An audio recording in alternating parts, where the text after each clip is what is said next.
Hoje é domingo de ceia. Tem uma palavra do coração de Deus para o nosso coração.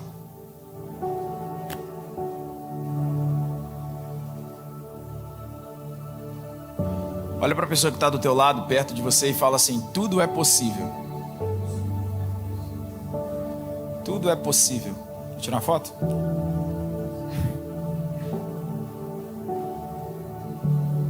Aí já passou o sorriso ficou amarelo. Um ângulo bom até.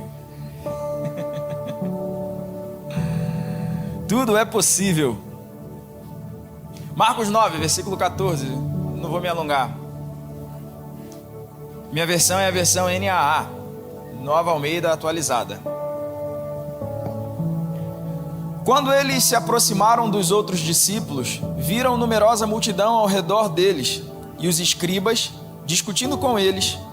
E logo toda a multidão, ao ver, ficou surpresa e correndo até ele o saudava. Então Jesus perguntou: o que é que vocês estão discutindo com eles? E um do meio da multidão respondeu: Mestre, eu trouxe até o Senhor o meu filho, que está possuído de um espírito mudo, e este sempre que se apossa dele, lança-o por terra, e ele espuma, arranja os dentes e vai definhando. Pedi aos seus discípulos que o expulsassem, mas eles não puderam. Então Jesus exclamou: ó geração incrédula, até quando estarei com vocês? Até quando terei de suportá-los? Tragam o menino. Fecha os teus olhos. Senhor Jesus, te apresento esse momento de palavra, Deus. Te apresento, Pai, essa pregação. Deus, esse momento aqui. Te peço, Espírito Santo, ministre em nossos corações, Deus. Ministre em nossos corações com teu poder, com a tua graça. Deus, ministre em nossos corações essa palavra, Senhor. Traz renovo aos nossos corações. Nos confronta, Senhor, com a tua verdade. Deus, nos salva com a tua verdade. Em nome de Jesus. Vem nesse lugar, Senhor. Se há aqui, Deus, algum espírito maligno, eu dou uma ordem agora que bata em retirada em nome de Jesus. Deus, e aonde essa palavra chegar, Deus, que leve também libertação. Em nome de Jesus, visita esse homem, essa mulher que está conectado conosco nesse momento, Deus. Ministra o coração dele e dela também. Que a tua glória que inunda esse lugar venha inundar a sala, o quarto, aonde essa pessoa estiver também, Senhor. Em nome de Jesus. Pai Santo, ministra em nossos corações, essa é a nossa oração. Em nome de Jesus, diga amém. Amém? Você me ajuda, meu amigo? Obrigado. Essa palavra, domingo passado nós fomos levar o pastor Ricardo Vasconcelos para Orlando, né? Saímos daqui do culto e fomos lá. E aí ele ministrou algo em cima dessa mesma passagem, e Deus ministrou algo no meu coração. E eu queria trazer aqui nessa manhã para você. E eu vou te ambientar, né? Vou te ambientar aqui na mensagem. Essa passagem ela se passa alguns momentos logo em sequência do momento da transfiguração. Jesus reúne Pedro, Tiago e João, leva Pedro e Tiago e João no monte. Lá Jesus se apresenta em glória. Lá Jesus revela a glória dele para Pedro, Tiago e João. Aparece Moisés, aparece Elias. Pedro fala: vamos fazer aqui uma tenda, vamos ficar por aqui, Jesus, vamos fazer uma cabana, vamos permanecer, um momento de glória. Tá tudo muito bom, tá tudo glorioso. E aí Jesus, quando desce do monte, quando Jesus pega os três e desce do monte, Jesus chega no pé do monte, lá embaixo, na cidade embaixo. Quando ele chega, está tendo uma confusão, o caos está instaurado. Um homem traz um menino, seu filho, para expulsar um demônio. Ele estava endemoniado. A gente fala pouco sobre isso. Muitas igrejas falam pouco sobre isso. As pessoas ficam endemoniadas. Nós oramos e o demônio sai. E aí o menino está lá endemoniado. O pai traz o menino para expulsar o demônio. Os discípulos, os 9 que ficaram, caminhavam com Jesus, aprendiam com Jesus. Pastores vão lá, coloca a mão, expulsa, tenta, não sai. O demônio não sai. Aí vem os escribas. Os escribas eram os religiosos. os mestres da lei. Vem eles já estavam buscando alguma razão para acusar Jesus, eles já estavam buscando meios de defraudar o nome de Jesus, de diminuir. E aí imagina, os discípulos de Jesus expulsando os demônios, o demônio não sai, agora o religioso chega, o religioso começa a falar, tá vendo? Tô falando, tem poder nenhum nisso, vocês estão loucos. E aquela discussão acontecendo, e o pai do menino, gente, preciso que alguém ore pelo meu filho, preciso que o demônio saia. E o demônio não sai. Jesus chega no meio dessa discussão. Os discípulos assustados porque o demônio não sai. Os religiosos satisfeitos porque o demônio não sai. O pai desesperado porque o demônio não sai. E o menino endemoniado porque o demônio não sai.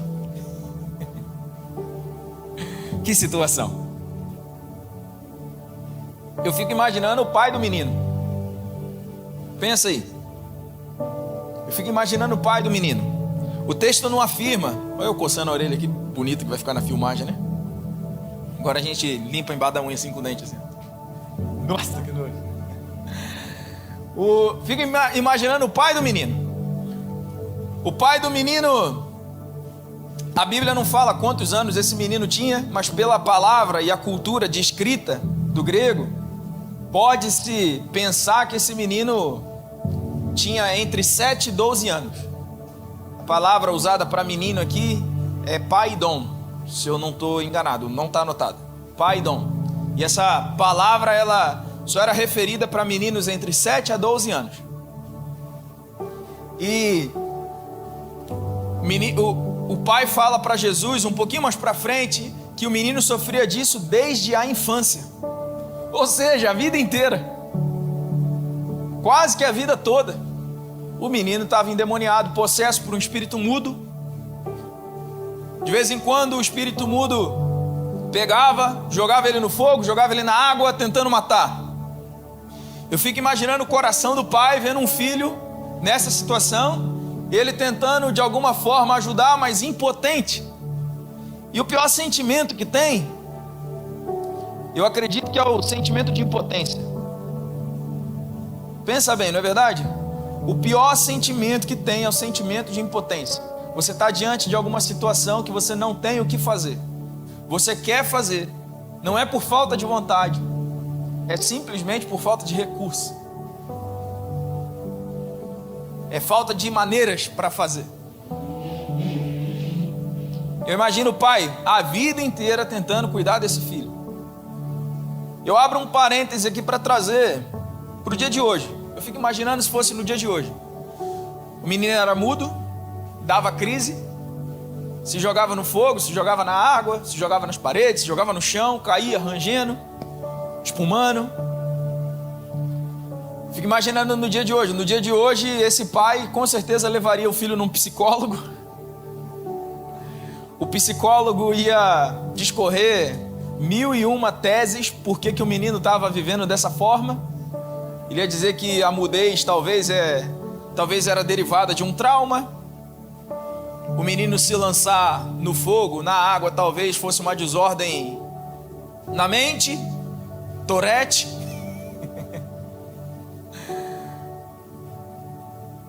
Hiperatividade. O menino espumar e ranger os dentes, talvez fosse... Esqueci o nome daquela doença aqui. Epilepsia. Convulsão. Cientificamente iria se criar diversas razões para isso estar acontecendo. E o que eu quero te dizer é que nem todo problema é espiritual. Nem todo problema é espiritual, mas muitos deles são. E a gente começou a criar de uns anos para cá respostas científicas para demônio, para problema espiritual. De uns anos para cá a gente começou a tratar demônio, ao invés de expulsar eles.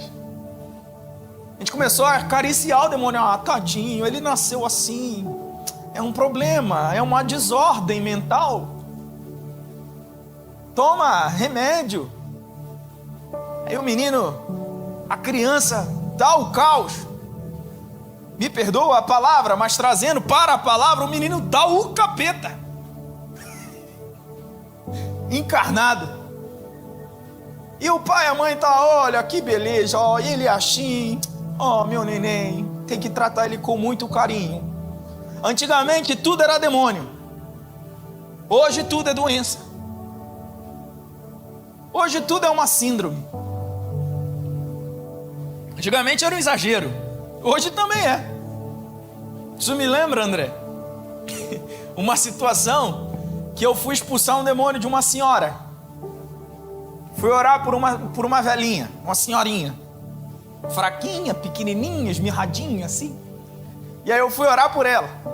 E aí quando eu comecei a orar por ela, ela manifestou o demônio e ela ficou, meu amigo, forte, braba. Nossa, falando grosso. Um olhar mortal, aquele olhar assim que quem não tá ligado corre. E aí eu orando por ela, expulsando o demônio, e sai em nome de Jesus, o demônio não sai. Um trabalho, pensa num trabalho. A mulher sentava e eu ia orar por ela, ela levantava, sentava ela de novo, ela levantava, me empurrava, segurava a minha mão. E aquele negócio, meu Deus, que dificuldade. E aí, uma irmã que estava ajudando na situação, abraçando a senhora e falando, calma, você está muito nervosa. Calma, você está muito ansiosa. Calma, você tem que ficar calma, minha amiga. E eu falei com ela, falei assim, você vai ficar fazendo carinho no capeta? O capeta quer me matar e você está fazendo carinho nele. É por isso que não sai, eu tenho que expulsar você, não ele. Resumo, a gente fica fazendo carinho no capeta. A gente fica fazendo carinho, tratando situações que são demônios. São situações que é pecado. É situação que é brecha. É situação que é legalidade. E a gente fica tratando como se fosse algo mental, emocional.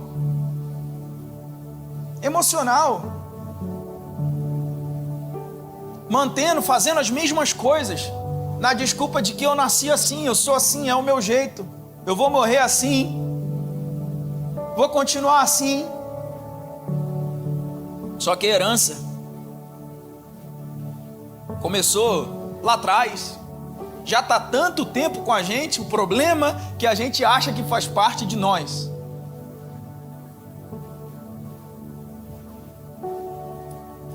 Jesus chega no meio daquela situação. Jesus chega no meio da confusão. Os discípulos em xeque. Em xeque mate, tá, gente? Em xeque é uma jogada. Os discípulos em xeque. Os discípulos estão sem moral. O pai atormentado. O filho endemoniado. O que Jesus vai fazer agora? Eu acredito que o pai já estava com a esperança dele totalmente quebrada. Porque ele já tinha levado para expulsar e não saiu. O que ele pensou agora? Minha última cartada foi dada. Jesus chega, chama a atenção dos discípulos, briga lá com os pastores, os discípulos dele, que ele estava ensinando, os alunos, chega, briga e fala assim, vocês estão loucos?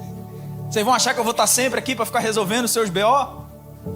Me lembra a primeira vez não, depois que nós viemos para a Flórida, acho que foi a nossa primeira célula, nós viemos de New Jersey, lá nós tínhamos o pastor Edson com a gente, presente, e aqui veio eu e Sirlene e não tinha mais o pastor Edson, era eu e ela o pastor da igreja.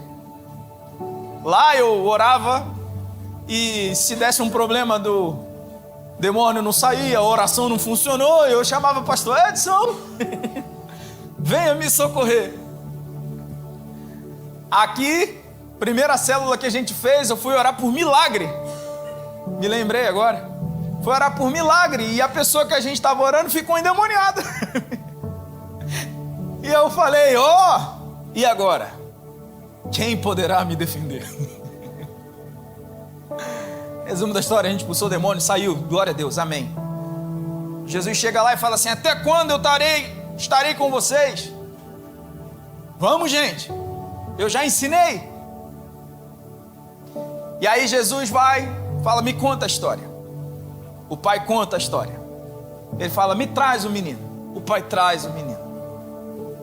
E aqui eu vou começar a pregar. Glória a Deus. Glória a Deus, porque não há nenhuma situação tão ruim que Jesus não possa consertar. Às vezes a gente acha que agora deu ruim. Estava ruim, agora piorou. Agora já era, acabou. Não tem nenhuma situação tão ruim que Jesus não possa consertar. Jesus fala: me traz um menino. Diante desse texto, dessa história, eu aprendo algumas coisas poderosas. Alguns tópicos, como um bom pastor batista, eu vou trazer alguns tópicos para você. Alguns pontos poderosos que eu quero compartilhar com você nessa manhã. O primeiro deles é: diante de Jesus tudo se revela. Você pode falar para a pessoa do teu lado, fala assim: diante de Jesus tudo se revela. Marcos 9, versículo 20 diz: e eles o trouxeram. Quando ele viu Jesus, o espírito imediatamente agitou o menino com violência, e caindo ele por terra, revolvia-se espumando. Olha, nunca nada fica oculto diante de Deus. Nada permanece oculto diante de Jesus. Não há situações que ficam ocultas diante de Jesus.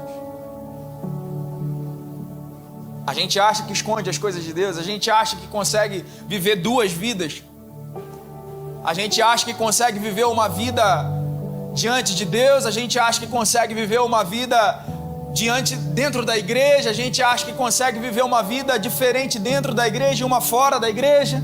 A gente acha que consegue viver duas vidas completamente diferentes. Deixa eu te falar, você só consegue esconder alguma coisa de homens. Você só consegue esconder alguma coisa de homens. Você só consegue enganar duas pessoas na vida. Fala comigo assim: eu só consigo enganar. Não, mas fala: eu só consigo enganar duas pessoas. Um homem e eu mesmo. Você só consegue enganar duas pessoas: as pessoas que estão na sua volta e você mesmo. De Deus nada se esconde. Não há nada que permaneça oculto. Quando eu imagino o menino, André, meu amigo, eu imagino o pai com o menino lá, os discípulos tentando expulsar o demônio não sai. Eu imagino o demônio fingindo que não estava lá. O menino mudo, quietinho, sem falar nada. Ele fingindo que não estava lá. De repente fala assim: traz ele aqui. Quando traz ele aqui é Jesus. Não é o pastor Felipe, não é o André, não é o Júnior, não é o Marco, meu amigo ministério, não é. É Jesus em pé. Imagina o demônio. Rapaz, deixa eu sair. Jogou pesado. Não há nada oculto diante de Deus.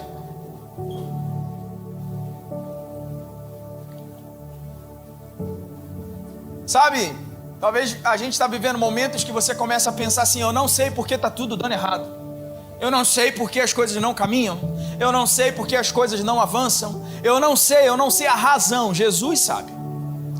Eu não sei porque as coisas não dão certo. Se você trouxer diante de Jesus, isso se revela. O problema é que a gente fica vivendo com coisas ocultas porque a gente não quer apresentar para Jesus. E se Jesus mostrar que o problema somos nós? Eu não estou pregando para você, eu estou pregando para nós. E se Jesus mostrar que o problema somos nós? O casamento está mal, aí não apresenta para Jesus, porque se o problema for eu. A família não vai bem, aí eu não apresento para Jesus, porque se Jesus revelar, talvez o problema sou eu. As finanças não vão bem. Por quê? Não apresento para Jesus, porque o problema pode ser eu. Traz para Jesus. Quer descobrir o que está acontecendo? Você quer que esse espírito maligno que fica fingindo que não está lá se revela, traz diante de Jesus. Diante de Jesus ele treme, porque não há autoridade que se coloque acima do nome de Jesus. Amém? Sabe o que a gente faz? O menino está dando trabalho, deixa ele em casa, em vez de trazer para a igreja. Porque dá trabalho na igreja, pastor. É melhor deixar em casa. Está estudando demais, tadinho dele. A gente briga, o casal briga. Ao invés de vir para a igreja, fica em casa. Porque brigou, está com vergonha. Porque não está se falando, não vem para a igreja. Aí fica em casa, esconde os problemas, esconde os pecados, esconde os demônios. Esconde, a gente fica escondendo o problema. A família discute. Não. Ao invés de vir para a igreja e falar assim, vamos lá, porque lá vai ter cura. A gente esconde. Não, vamos ficar em casa. Vamos ficar em casa.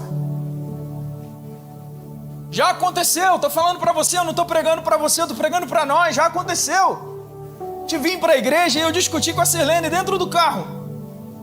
Aí ela virar para mim com raiva e falar assim, não vou mais. Eu falei, vai sim. E a gente brigar de novo, porque eu falar para ela, a gente vai sim. Mas eu não vou lá ficar fingindo para as pessoas um sorriso. Então não finge. Mas vai. Porque é o Jesus que está lá.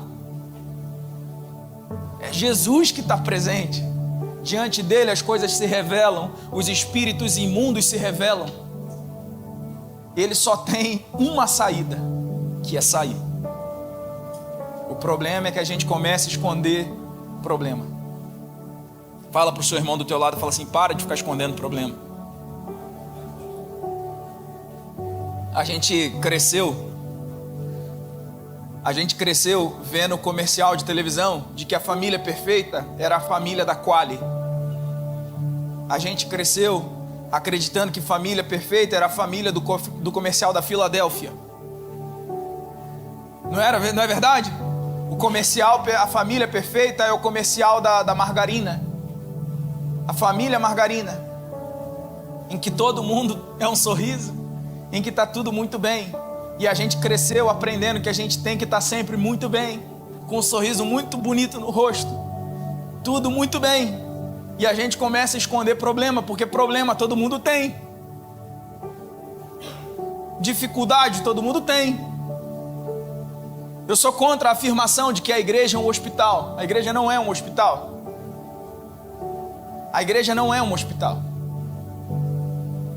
Não sei quem falou, não me vem o nome na mente agora, mas é uma afirmação. A igreja é um quartel. Dentro do quartel tem um hospital. Se você vem ferido, o hospital te recupera e te devolve para o pelotão para você avançar, para você batalhar. Se você se fere na batalha, você vai para o hospital, mas o hospital te devolve para a batalha. A igreja é um quartel de batalhadores, de homens e mulheres valentes. Hebreus 4,13 diz assim: e não há criatura que não seja manifesta na sua presença. Pelo contrário, todas as coisas estão descobertas e expostas aos olhos daquele a quem temos de prestar contas. Tudo se revela diante de Deus. Para de querer esconder problema. Começa a trazer o problema para Jesus. A família não está bem? Traz ela para Jesus. Mas a gente brigou, ficou ruim, vamos para Jesus. Vamos para Jesus. Vamos para Jesus, porque Jesus vai revelar o que tem errado. E aqui eu entro na segunda coisa, na segunda chave, no segundo ponto, como você queira nomear. O segundo ponto é: não importa há quanto tempo. Fala para o teu irmão e fala assim: não importa há quanto tempo. Marcos capítulo 9, versículo 21 diz assim: Jesus perguntou ao pai do menino: há quanto tempo isso está acontecendo com ele? O pai respondeu: desde a infância. Como eu te disse, a palavra não mostra quantos anos o menino tinha, mas por causa da cultura, da escrita, o modo de escrever do grego, pode-se acreditar que esse menino tinha entre 7 a 12 anos. Como o pai estava levando diante de Jesus, o pai era responsável pelo menino. E a responsabilidade do pai sobre um menino ia até os 12 anos de idade, de acordo com a cultura judaica. Então, o pai fala assim: olha, esse menino está sofrendo com isso desde a infância. Ou seja, para nós talvez 10 anos, vamos pensar assim, 10 anos que esse menino estava sofrendo. Para nós talvez 10 anos é pouco. Para o meu pai que já está perto dos 60, talvez 10 anos é pouco. Tá não? Talvez para você 10 anos é pouco, mas pensa proporcionalmente na vida do menino, é a vida inteira, é a vida toda. Não importa se são 10 dias ou 10 anos, não importa quanto tempo, diante de Jesus o mal sai. Sabe o que acontece? A gente já está há tanto tempo vivendo com problema, a gente fica há tanto tempo vivendo com problema, que a gente começa a acreditar que o problema faz parte de nós. Mas eu nasci assim. E a gente fica, o problema faz parte de mim porque nasceu comigo. Ou eu nem me lembro de não ter esse problema. O problema faz parte de nós. Ah não, pastor, mas eu sempre fui assim. Ah não, pastor, a minha família é desse jeito, isso é herança genética. Ah não, pastor, meu casamento sempre foi assim. A gente já se acostumou, a gente se entende. Comigo é sempre desse jeito, funciona assim. Bateu, levou.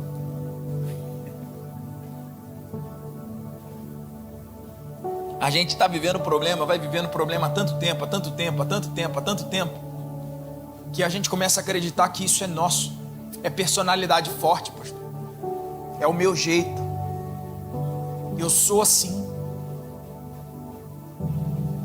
Vou trazer para você algo. Não é piada, não é nada disso.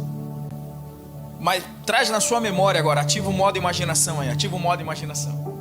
Você já viu a pessoa que fala assim, a pessoa barraqueira? A pessoa barraqueira. Você já percebeu que o barraqueiro tem os mesmos trejeitos? Não importa em qual lugar ele esteja, não importa de onde ele seja originalmente, não importa se ele é americano, se ele é brasileiro, não importa se ele é russo, não importa se ele é de Minas ou do Rio de Janeiro, não importa, o barraqueiro tem o mesmo trejeito. Você pode não saber o que a pessoa está falando, mas você sabe que ela está fazendo um barraco. Não sabe? A pessoa vai lá, pensa, ativa a tua imaginação. A pessoa vai lá, a mão, se for mulher, mão na cintura, quebra o quadril, dedo para cima, e aqui ela começa. Porque não sei o que lá. Nem assim? E o homem barraqueiro? Barraqueiro não sabe? Briguento. Barraqueiro, Mário. Briguento. Ah lá, ela falou para você a palavra. Uma Karen, verdade, Karen. O homem estufa o peito e vai para cima igual um galo de briga, ou então é a testa. Quando o homem vai brigar, vira um bode. São os mesmos trejeitos, isso não é coincidência. Isso é um espírito maligno. Isso é um espírito maligno. E a gente começa a acreditar que isso faz parte de nós. Isso não faz parte de nós. Fala assim comigo, fala assim, eu preciso. Não, mas fala, agora é uma declaração de fé. Fala assim, eu preciso me libertar dos meus pecados de estimação. Eu preciso me libertar dos meus demônios de estimação. É verdade? A gente tem um monte. Se a gente não se libertar, ele fica lá. A gente cultiva ele, faz carinho. Igual eu falei a história aqui da senhora, que eu fui expulsar o demônio e a moça que estava me ajudando ficava acariciando o demônio, falando, calma, você está muito nervosa. A gente fica acariciando o demônio. João 8, versículo 36 diz assim: se pois o Filho os libertar, vocês serão verdadeiramente livres.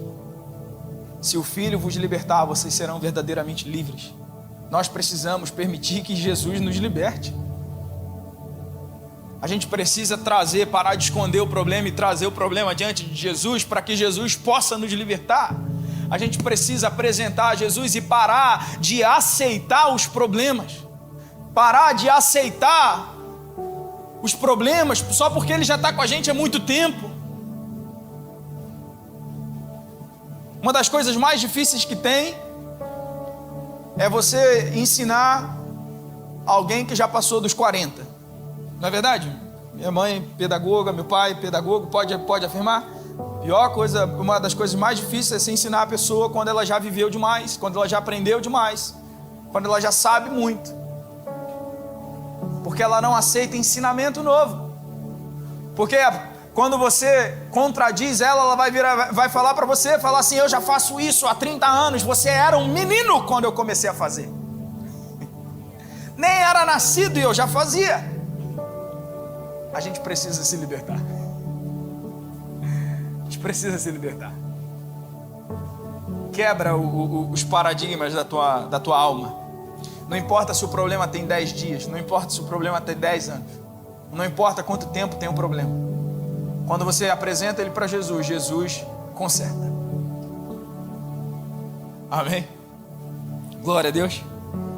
Nessa história era um espírito mudo. Se fosse hoje em dia, dificilmente levaria em algum lugar e alguém oraria pela mudez, para que o espírito mudo saia. A gente crê que todo problema é físico. Só que tem muitos problemas, e não todos os problemas, muitos problemas são espirituais.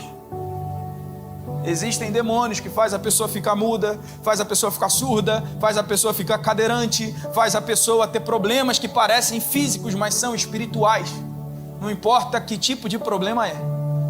Você quer uma dica? Ora e fala assim: Jesus, o problema que eu tenho é espiritual. Se for espiritual, Deus dá ordem para o espírito sair, em nome de Jesus. Começa a crer. Apresenta para ele, para de se conformar. Terceiro ponto que eu aprendo com essa história é o seguinte: coitadismo não faz milagre. Marcos 9, versículo 22 e 23 diz assim: e muitas vezes o tem lançado no fogo e na água para o matar. E aí o pai fala para Jesus, o pai fala assim: mas se o Senhor pode fazer alguma coisa, tenha compaixão de nós e nos ajude. Ao que Jesus respondeu: se o Senhor pode, tudo é possível ao que crê. Tudo é possível ao que crê. Sabe o que o pai está querendo? O pai estava querendo gerar pena em Jesus. O pai ele chega para Jesus e fala assim: Jesus, eu já estou sofrendo com isso há tanto tempo. Esse menino está desse jeito há tanto tempo. Eu não sei mais o que fazer. Eu estou desesperado. Esse menino se joga no fogo, eu vou lá e fico tentando segurar. Esse menino vai se jogar na água, eu fico tentando segurar. Esse menino está tentando se matar. Esse capeta fica tentando matar esse menino. Eu não sei. Jesus, tem pena de mim. Faz alguma coisa. Deixa eu te falar algo importante para que você saiba. Coitadismo, pena não move o céu. Ah, mas Jesus é amor. E a palavra diz que Ele não rejeita um coração quebrantado. Exatamente. Ele não rejeita um coração que se quebranta genuinamente, que crê o suficiente que Ele pode fazer. Agora, o céu não é movido por pena, porque a gente começa a orar e falar: Jesus, eu já estou vivendo isso há tanto tempo, ai, coitadinho de mim, ai, meu Deus, eu já não aguento mais essa vida dura, batida, que não tem dinheiro, ai, Jesus, eu não aguento mais esse casamento, esse homem miserável que o Senhor me deu, essa mulher, meu Deus do céu, me ajuda, faz alguma coisa. Isso não move o céu. Talvez isso explica por que a gente ora por algumas coisas tanto tempo e nunca acontece. Porque a gente, ao invés de manifestar fé, a gente começa a manifestar pena. Você quer saber o que move o céu? Fé. Fé move o céu. Quem já ouviu aquela música que é assim, ó: o telefone do céu é a oração. O telefone do céu é o joelho no chão. Diz que uma vez diz que outra vez. E se não atender, diz que outra vez. O telefone do céu é oração. O telefone do céu é fé. A fé é o que move o coração de Deus.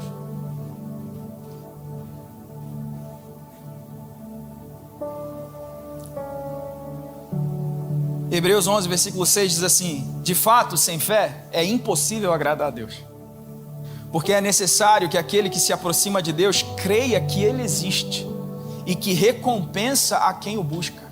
Deixa eu te falar, Jesus não ensinou a gente a orar por favor. Jesus não te ensinou a orar por favor. Jesus te ensinou a orar em nome de Jesus. Quando você for pedir algo, não é por favor para Deus, porque o favor dele já te alcançou através de Jesus. João 14,13 vai dizer que tudo aquilo que pedires em meu nome, quando for orar, ora em meu nome. Não é no nome do Felipe, é no nome de Jesus. Deus nos ensina a clamar em nome de Jesus. Não é por pena, pena não move o céu. Isso responde talvez muitas e muitas perguntas. Dessas perguntas que querem colocar a Bíblia em xeque, Deus em xeque. Por que Deus não age lá na África? Por quê? Por que uma criança morre? Talvez isso responda essas perguntas. Porque o céu não é movido por pena. O céu se move para quem clama com fé e não por pena. Não existe coitadinho diante de Deus, porque foi Deus quem te fez. E Deus te fez mais que vencedor, é a palavra. Não existe coitadinho diante de Deus, porque você é feitura dele, você é uma criação dele. É a joia da criação. Deus fez o homem depois que tinha feito tudo e colocou o homem para governar. A joia da criação. E aí quando as coisas vão mal, a gente se coloca como pó. Só que Deus te fez do pó. E você não é mais pó. Agora você é imagem e semelhança dele. Só que quando as coisas vão mal, a gente quer voltar para o pó. A gente quer orar e falar assim: ai Deus, eu não aguento mais, tem pena de mim, tem compaixão de mim, tem pena. Tadinho de mim, coitado de mim. Coitado mesmo, porque não vai acontecer. Fala para o teu irmão, fala assim: pena. Não, mas fala como um profeta fala assim: pena não move o coração de Deus. O que move o coração de Deus é fé. Quer aprender a orar? Ora em nome de Jesus e com a certeza de que Ele pode fazer, porque a fé é uma certeza. Começa a orar com certeza. Fala assim: Jesus, estende a tua mão poderosa e faz em nome de Jesus. Não ora assim: Senhor Jesus, estende a tua mão, por favor, por favorzinho. Faz alguma coisa. É igual a Pietra. Quando a Pietra ela chega e fala: pai, por favorzinho, papaizinho. Aí eu faço.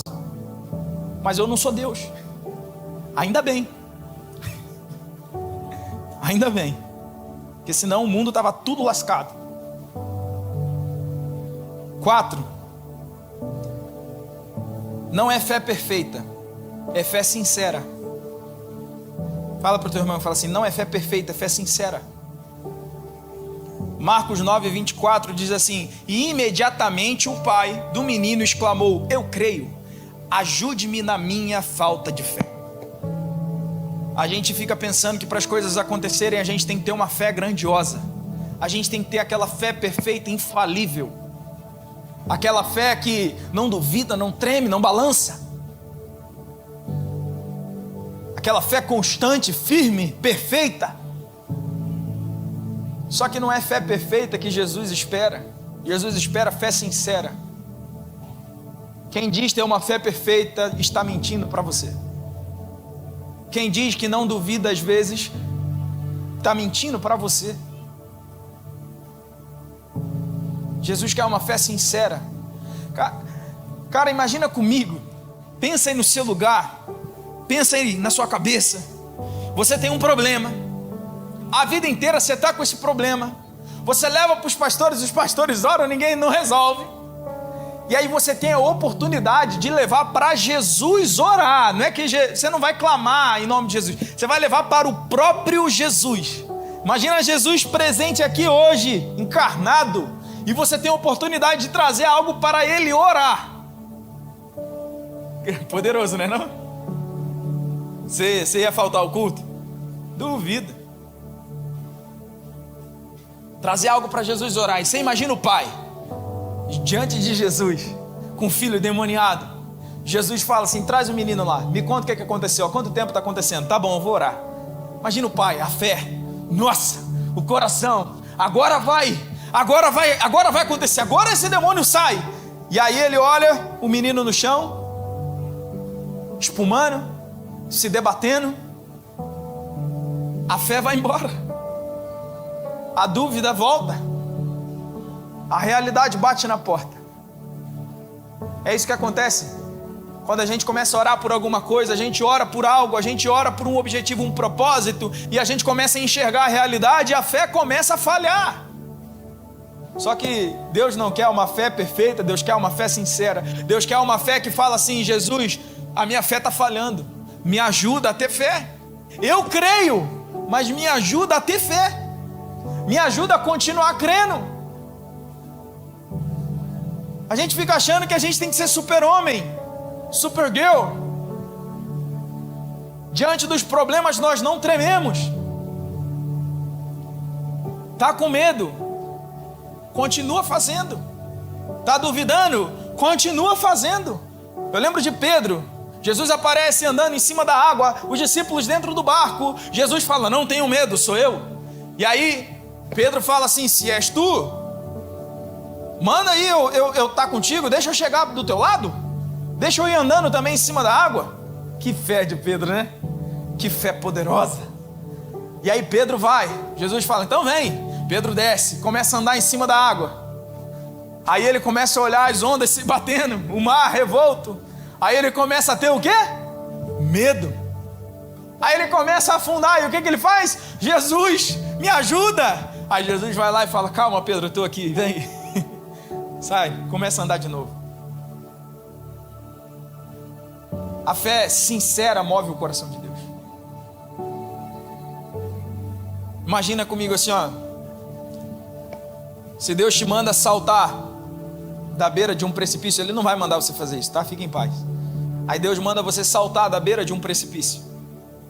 Você chega na beiradinha do precipício e se enche de medo e fala assim: eu não consigo pular, Deus. Eu não consigo pular, eu não consigo pular, eu não consigo pular, eu não consigo pular, eu não consigo. Mas pulou. Fé. Agora, eu não consigo pular, eu não consigo pular, eu não consigo pular, eu não consigo pular. Não move o coração de Deus. Pode estar em desespero, pode estar em angústia, pode estar com a alma doendo, pode estar com a alma tremendo, pode estar com medo, mas pula. Faz. Continua. Isso se chama fé. Uma fé sincera. O problema é que quando os problemas acontecem, a gente quer se trancar dentro do quarto e não sair de lá. Quando os problemas acontecem, a gente quer entrar dentro de casa, passar a chave e não sai mais. Deus me livre. Isso é uma fé falha. A fé sincera é: Deus, eu estou com medo, mas eu vou continuar fazendo.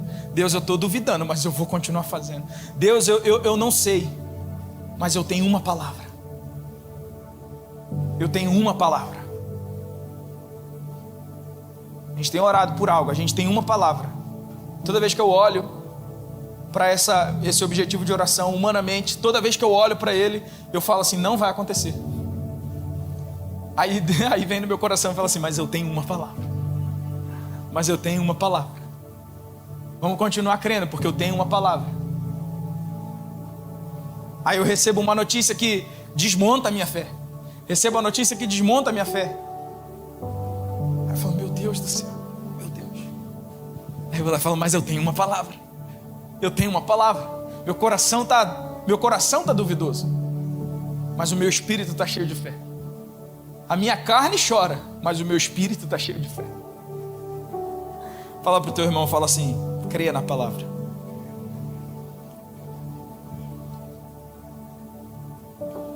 Mateus 17, 20, eu estou caminhando para o final. Jesus respondeu. É a mesma história, só que pela ótica de Mateus. É a finalização da mesma história. Mateus 17, 20. Jesus respondeu: por causa da pequenez da fé que vocês têm, pois em verdade lhes digo, isso aqui é os discípulos perguntando para Jesus, falando assim: Jesus, por que a gente foi expulsar o demônio não saiu? E aí Jesus fala para ele: porque a fé de vocês é pequena.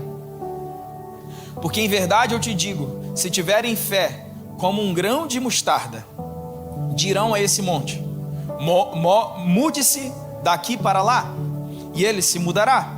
Nada lhe será impossível. A fé não precisa ser grande, a fé precisa ser pequenininha, mas ela precisa ser sincera. A fé pode ser pequenininha, mas ela sincera, ela faz coisas grandiosas.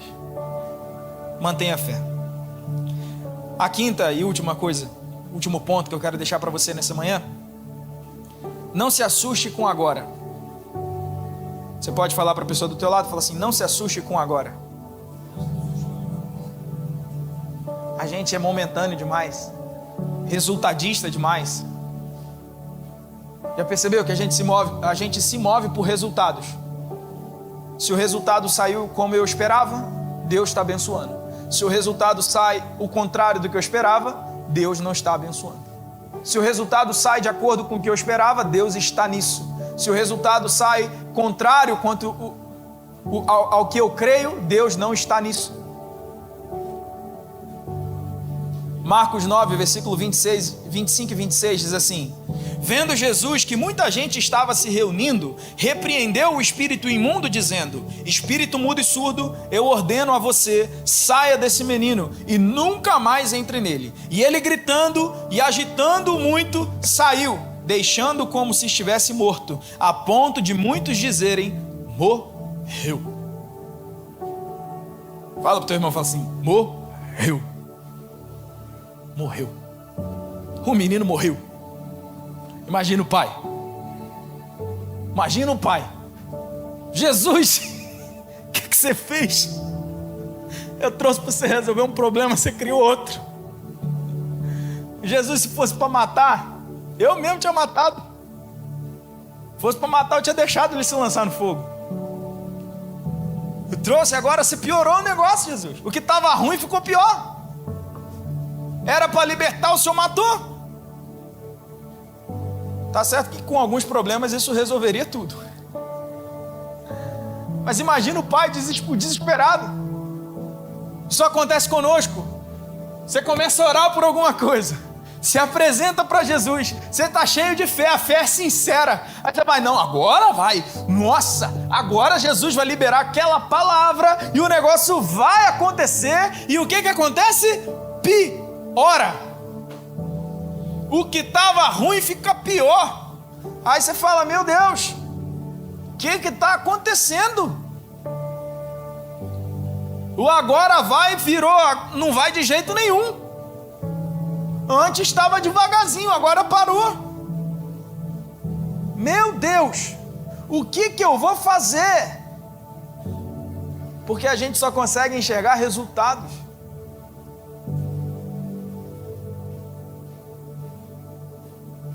Com certeza você está entendendo o que eu estou querendo te falar. Com certeza, eu tenho certeza disso. O resultado não significa um processo fácil. Às vezes você tem uma promessa, talvez você tenha uma palavra. Como eu disse, eu tenho uma palavra. Talvez você tenha a mesma convicção: eu tenho uma palavra.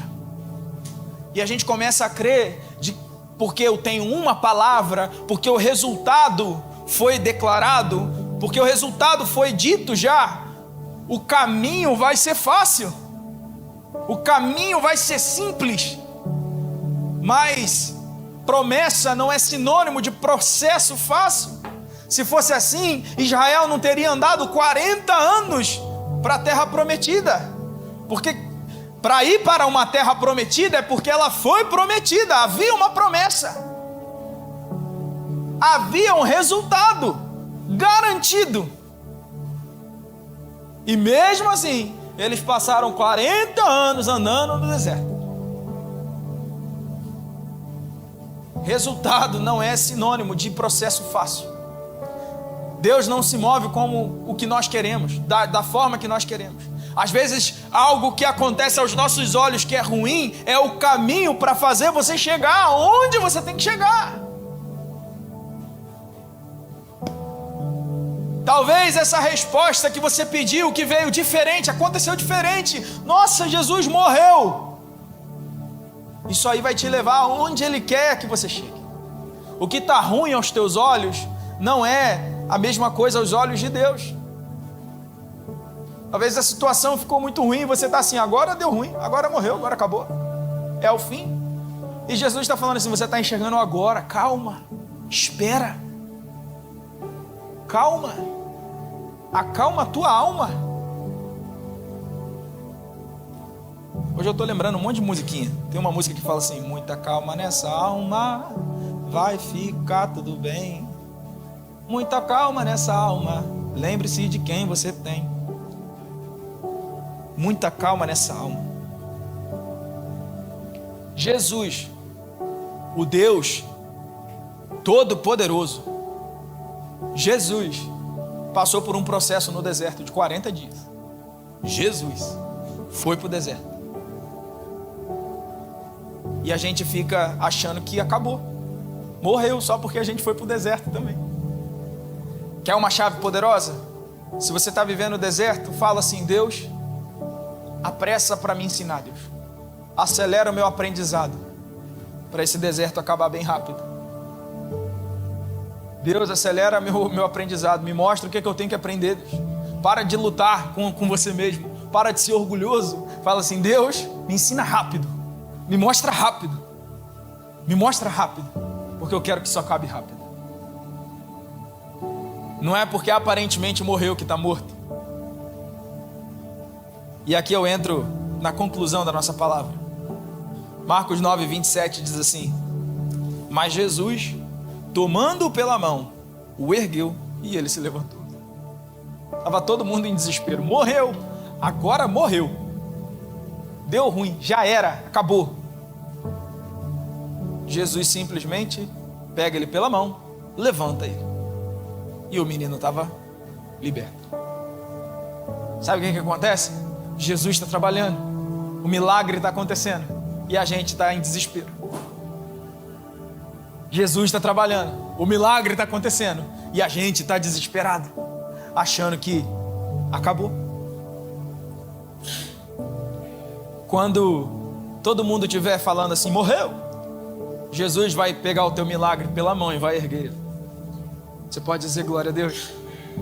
Talvez você está assim, pastor, eu já orei e nada. Pastor, eu já trouxe até para tu e você orou e não aconteceu nada.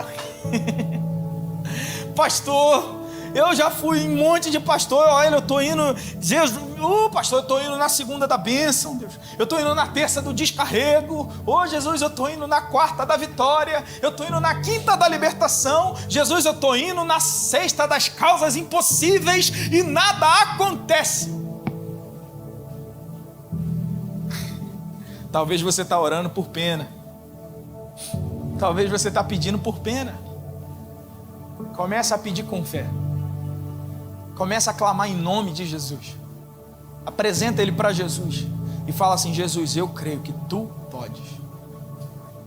Uma chave poderosa aqui que eu observo no texto é quando o homem pede para Jesus libertar o filho, ele fala assim, ó, se tu podes, Jesus, faz alguma coisa, tem compaixão de mim.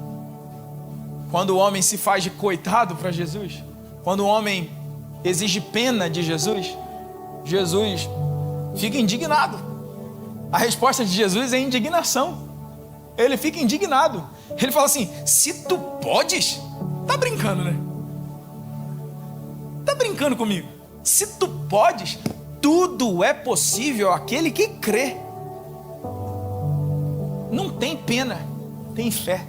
Basta crer e tudo se faz possível. Você pode dizer amém? Fica de pé no teu lugar.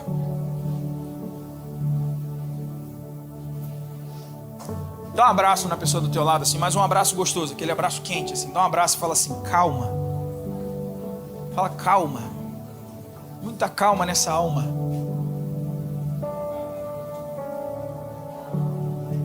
Calma. Calma, a gente é desesperado demais, calma.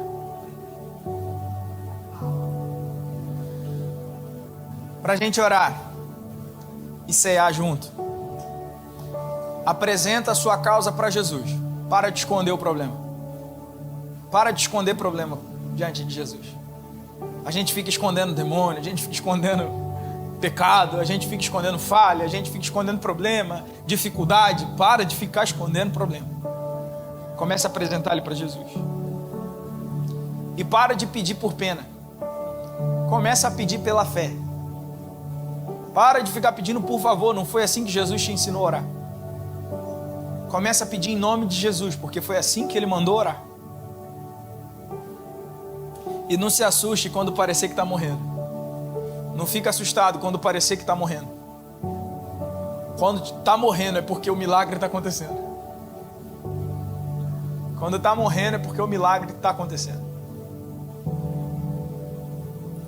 É Jesus fazendo milagre, amém? Graça e paz, família, eu sou o pastor Felipe Almeida, estou passando por aqui para te deixar aquele abraço. Queria te agradecer por você ter assistido esse vídeo, espero que essa palavra tenha tocado o teu coração e venha transformar a sua vida. Olha, você não pode esquecer, se inscreve no canal, curte esse vídeo, manda ele para alguém, porque vai abençoar a vida de alguém, eu tenho certeza.